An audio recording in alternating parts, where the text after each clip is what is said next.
नमस्कार दोस्तों, जय श्री राम। बात करेंगे तांडव वेब सीरीज के बारे में। इतनी हिंदू फोबिक और घटिया वेब सीरीज मैंने आज तक अपने जीवन काल में नहीं देखा। जितना प्रोपोगेंडा सरकार के खिलाफ, कार्यपालिका के खिलाफ और भगवान को तो गाली देना, अपमानित करना वेब सीरीज के नाम पे फैशन बन गया है। चलिए इन सब के बारे में डिटेल्ड बात करते हैं और मैं बताता हूं कि तांडव वेब सीरीज के डायरेक्टर अब्बास अली जफर को मैं क्यों जूता मारना चाहता।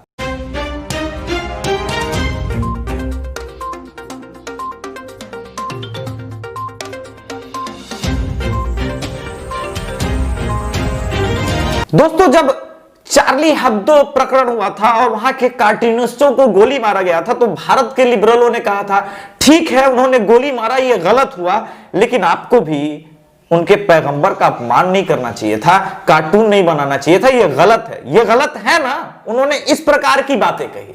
कमलेश तिवारी का गर्दन काट दिया गया, उन्हें गोली मार दी गई और जब बात हुई तो उन्होंने कहा कि उन्होंने गलत किया हो सकता है, लेकिन कमलेश तिवारी ने गलत बोला था इस वजह से। मालदा टाउन में रातों रात 1.5 लाख मुस्लिम मॉब जमा हो जाता है कमलेश तिवारी के खिलाफ, क्योंकि उसने नबी के ऊपर कोई बयान दिया था। तांडव, जैसा कि नाम है, शिव जी का एक नृत्य का कला है जिसको हम तांडव नृत्य बोलते हैं, पर वेब सीरीज में इसका कोई लेना देना नहीं है। वेब सीरीज शुरू होती है और पहला प्रोपेगेंडा होता है कि मुसलमानों का इनकाउंटर किया जाता है, वो लोग मासूम स्टूडेंट होते हैं। इसके साथ ही सोहराबुद्दीन इनकाउंटर हो या बाटला हाउस इनकाउंटर, इन सबको एक साथ एक झटके में जायज ठहरा दिया जाता है। या जो अभी दिल्ली दंगों में, या फिर जो शर्जील इमाम हो, या फिर उमर खालिद जैसे लोग जिन्होंने भारत तेरे टुकड़े होंगे इंशाअल्लाह इंशाअल्लाह के नारे लगाए थे, भारत से आजादी को जस्टिफाई करने के लिए कहते हैं कि हम तो सामंतवाद से आजादी मांग रहे हैं। बताइए दोस्तों, आज के डेमोक्रेटिक भारत में कहां सामंतवाद है, कहां ठहरता है यह सामंतवाद। फिर उन्होंने कहा कि भाई हम तो देश के अंदर रहते हुए आजादी चाहते हैं, तो मैं उस नारों की तरफ पुनः लेके जाना चाहता हूं। वो नारा सिर्फ यही नहीं था कि भारत से आजादी चाहिए, एक धक्का और दो। एक और नारा था, अफजल हम शर्मिंदा हैं, तेरे कातिल जिंदा हैं। प्रणब डाकू कातिल बोल रहे थे, या भारत के मुख्य न्यायालय को बोल रहे थे, सुप्रीम कोर्ट को बोल रहे थे कातिल। यही नहीं दोस्तों, मैटर इतना ही खत्म नहीं होता। उन्होंने एक और बात कही थी उसी आंदोलन में, उसी नारों में, आंदोलन तो नहीं कह सकते, उसी जिहादी अराजकता भरी भीड़ में एक और नारा चला था आजादी के अलावे।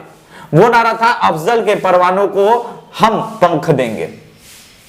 यही नारे लगे हुए थे, यानी फिर से हम संसद हमला करेंगे, यही कहना चाहते थे। तो मोहम्मद जिशान जो कि महादेव की एक्टिंग कर रहे, कोई गलत बात नहीं है, बहुत सारे फिल्मों में, सीरियल्स में अलग अलग कैरेक्टर्स ने महादेव का गेटअप किया है, लेकिन वो शास्त्रों की बात होती थी, जो शास्त्र सम्मत बातें थे, जो किताबों में, हमारे जो ग्रंथों में, महाग्रंथों में लिखा गया है, वो बातें। और यहां अयूब को कहते हैं नारद जी कि प्रभु महादेव आपको कुछ करना होगा, क्योंकि जिस प्रकार से सोशल मीडिया पे प्रभु श्री राम के फॉलोअर बढ़ रहे हैं, इट्स टाइम टू वरी।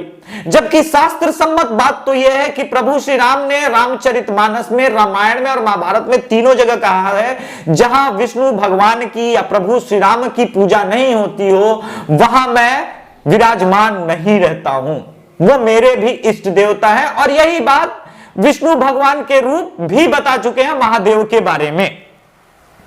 तो इस प्रकार से लगातार सनातन धर्म संस्कृति और उनके वेद कल्चर रूट पे चोट कर रहे हैं ये जिहादी तत्व। मैंने जिहादी क्यों कहा, क्योंकि ये जिहाद ही है। जिहाद तो वही है जो मुश्रिकों के खिलाफ किया जाए, एक नैरेटिव बिल्ड करते हैं। इसी नैरेटिव को बिल्ड करते करते महादेव का रूप धरे मोहम्मद जिशान अयूब कहते हैं, व्हाट द फक, ये क्या मतलब है। अब आप बताइए कि इस प्रकार की असभ्य भाषा और महादेव के गेटअप में आप हैं, हमारे भगवान को ठीक वैसे ही अपमानित करते हैं जिस प्रकार से चार्ली हेब्दो ने अगर अपमानित किया था, या कमलेश तिवारी ने, तो क्या जिशान अयूब का गर्दन काट देना चाहिए हिंदुओं को? यह सवाल मैं पूछता हूं। मैं तो बड़ा हिंसक आदमी हूं, मगर कब तक पेशेंस आदमी रखेगा। क्षमा सोबती उस भुजंग को जिसके पास गरल हो, उसको क्या जो दंतहीन विषहीन विनीत सरल हो। और आज मैं खुल्लम चैलेंज करता हूं, अगर मोहम्मद जिशान बिहार में जिस दिन आ गए ना, मैं दावा करता हूं रंग दूंगा, पोत दूंगा तुमको कालिखों से, और इंटेंशनली करूंगा। मैं आज तक मैंने कानून को अपने हाथ में नहीं लिया है, लेकिन जिस प्रकार से अभिव्यक्ति की आजादी के नाम पे कार्यपालिका, न्यायपालिका और हर अब सेगमेंट सरकार के खिलाफ जिस प्रकार से क्रिएट किया जा रहा है, ये एनफ इज एनफ वाला लाइन मुझे यूज करना होगा। फिल्म के एक हिस्से में वही शिव जी कहते हैं कि भाई तुमको किससे आजादी चाहिए, तुम तो बड़े कूल नारे लगाते हो ना, तो किससे आजादी? तो उसमें कहते हैं कि जातिवाद से आजादी चाहिए। मगर वही शांतिदूत डायरेक्टर या जिशान जो है मुझे समझाने की कोशिश करे कि भाई बुर्के से आजादी क्यों नहीं चाहिए मुसलमानों को, मुसलमान औरतों को क्यों इस प्रकार से धक्के रखते हो, 45 डिग्री गर्मी में क्यों दिखाते हो लेटर बॉक्स की तरह उनकी आंखों को।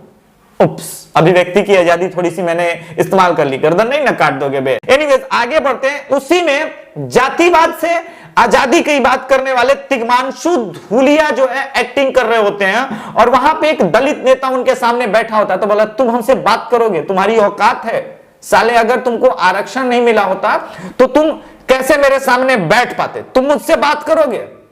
और इस प्रकार से दिखाया जाता है कि आज भी इस प्रकार की बातें की जा रही है, जातिवाद को बड़ा फैक्टर बनाया जाता है। तो ये पूरा प्रोपेगेंडा, और आपको याद मैं बता दूं, ये सारा चीज चल रहा है मिशन 2024, मोदी सरकार को हटाने का सारा षड्यंत्र है। तांडव वेब सीरीज का जो पूरा क्रू एंड कास्ट है ये जिहादियों से भरा पड़ा है। तिग्मांशु धूलिया, मोहम्मद जिशान अयूब, सैफ अली खान तो रावण को ही महिमा मंडित करने चले थे, बोला रावण का हम अच्छा फैक्टर दिखाएंगे। अबे जब वेद ने नहीं दिखाया, रामायण ने नहीं दिखाया, तुम कौन सा रावण का अलग से दिखाओगे और क्यों दिखाओगे? और ये किसने आजादी तुमको दी दिखाने की? इस प्रकार से जो नीचता की पराकाष्ठा चल रही मॉडर्न आर्ट के नाम पे, आपको समझना होगा ये है क्या। अब आते हैं वेब सीरीज के एक और पार्ट में, जहां पे सैफ अली खान को ये बताते हैं कि ये डिक्टेटर आदमी है, इसके हाथ में अगर सत्ता चली गई ना, देखिए वामपंथ के नैरेटिव में जब तक एक बार हिटलर वाली बात नहीं आ जाए ये मानेंगे नहीं। तो उन्होंने दिखाया कि ये भाई हिटलर किस्म का आदमी है, और इसके हाथ में एक बार सत्ता चली गई ना तो कुछ भी सही नहीं बचेगा। वो बता रहे हैं कि कैसे वीएमयू यहां पे है, विवेकानंद यूनिवर्सिटी।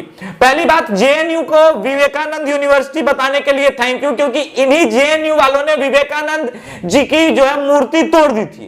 तो खैर कोई बात नहीं, वीएमयू यूनिवर्सिटी के स्टूडेंट्स को अपनी पॉलिटिक्स में किस प्रकार से सैफ अली खान फंसा रहा है, वही आपको रिमाइंड कराता है। अच्छा, ये फांसी सरकार, मोदी सरकार, ये भी तो ऐसा ही कर रही है कि भाई फंसा रही उमर खालिद को, कन्हैया को फंसा रही है। ये जो है जानबूझ के शहला रशीद से लेके सबको ट्रैप करने की कोशिश कर रही है। ये अलग प्रकार का एक खेल खेल रही है, जो कि बड़ी पॉलिटिक्स है और स्टूडेंट पॉलिटिक्स में नहीं इन्वॉल्व होनी चाहिए थी। और ये पूरा वही षड्यंत्र बताने की कोशिश की है कि पूरा डेमोक्रेसी इज अंडर थ्रेट। ये पूरा का पूरा वेब सीरीज का एकमात्र यही मोटो है, और पूरा जो नैरेटिव इतना गंदा वेब सीरीज है ना कि आप जब आईएमबी वगैरह पे जाइएगा तो एक रेटिंग का ही ऑप्शन होता है। मैं चाहता था कि माइनस में अगर रेटिंग का ऑप्शन हो, या फिर जूते भेजने का, जूते मारने का, तो मैं वो रेटिंग भी देता। लेकिन इस वेब सीरीज ने मेरे दिमाग में एक बात क्लियर कर दी, चाहे वो अमेज़न प्राइम हो, नेटफ्लिक्स हो, और भारत के जो प्रसारण मंत्रालय देख रहे हैं ना ये सब, ये जो प्रकाश जावड़ेकर महोदय है ये निरंकुश है, और अमेज़न, नेटफ्लिक्स, हॉटस्टार, इन सब पे कोई रोक टोक नहीं है, कुछ भी प्रोपेगेंडा फैला सकते हैं। कुछ दिन पहले मैंने गौहर खान की एक और कोड एम देखी थी। गौहर खान मैं बता दूं इस वेब सीरीज में भी है। कोड एम एक वेब सीरीज देखी थी, और कोड एम वेब सीरीज में यह दिखाया था कि आर्मी के जवान किस प्रकार से कास्ट सिस्टम में बंधे होते हैं। आर्मी के सुपर जो सबसे बड़े सीनियर पोस्ट पे लोग हैं वो भी एक कास्टिस्ट है, और आपस में किस प्रकार से क्रॉस फायरिंग के नाम पे आपस में ही जवानों को मार देते हैं। ये पूरा वेब सीरीज उस पे था। शर्मनाक स्थिति हो गई है देश की।